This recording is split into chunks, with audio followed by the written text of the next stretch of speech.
Ready na ba kayo mga kabutingting? Naka-set up na tayo. At tinesting na rin natin yan kanina. Hindi ko pa pinarinig sa inyo. Wala akong magamit na cellphone pang video. Mamaya, itesting natin ulit yan. Tapos, andito yung gamit natin. Ito. Bali, yung ginamit kong crossover, si DBX LX 900 lang. Siya, 9,000. Siya yung ginamit kong crossover. Tapos, may equalizer tayo, may BBE. Yung BBE natin, yung oldies, 1980s. Okay, napakaganda ng tumunog niyan. Tapos, yung equalizer natin, 1980s din. Yan, mga original yan, Japan. Pero, gusto ko yan kasi napakaganda kasi tumunog talaga nila. Tapos, yung ano natin, pang mid. Yung Promac, pero iba na laman yan. Ano na, 400 watts per channel. Tapos, yung ano natin, 600 watts per channel. RMS. Tapos, yung malaki natin, nandito. Yun. Okay. Bali, ano to? 900 watts per channel, RMS. Yun. Tingnan natin. Daming wire. Ano. Ganyan talaga. Yun. Ito na, mga nakakonect na siya. Tapos, ginamitan natin ng ABR.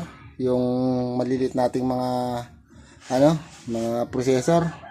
Hanggang dito sa pang-mid natin. Nandito yan sa ABR. Yung high power natin, hindi kakayanin ng ABR. Kasi yung ABR kung malaki, binigay ko doon sa kaibigan ko at di ko maginagamit.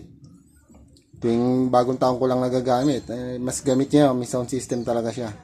Binigay ko na sa kanya, yung malaki. Yun. Okay, makalat talaga, makalat dito sa shop ko. Nandito yan.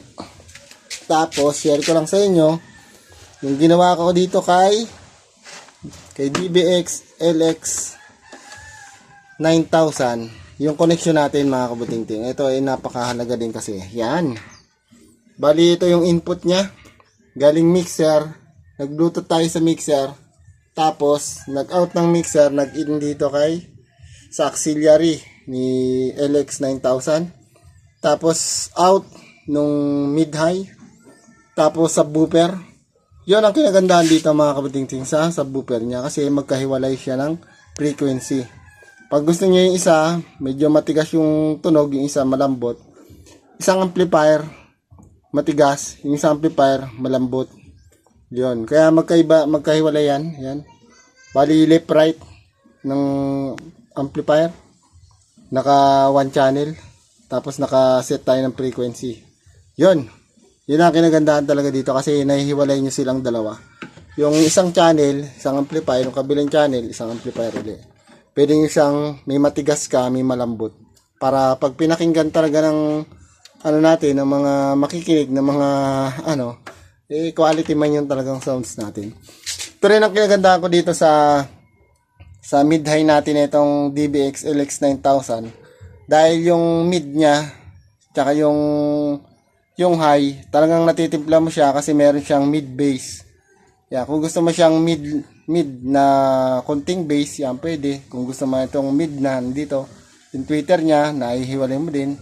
Sinasagad ka para maganda talaga sa gitsit niya. Yun, talagang nahiwalay siya, tapos andito yung bass yan. Yung subwoofer niya, nakahiwalay naman eh. Yun. Okay, share lang. Testingan natin mamaya. Mga kabudinting, papadinig ko sa inyo. Ang lakas talaga eh. Ginamit nating mic, si Shure microphone. Malayo nararating yan. 150 meters. Yun, share lang. Patungin natin mamaya to. Okay. Ready na tayo.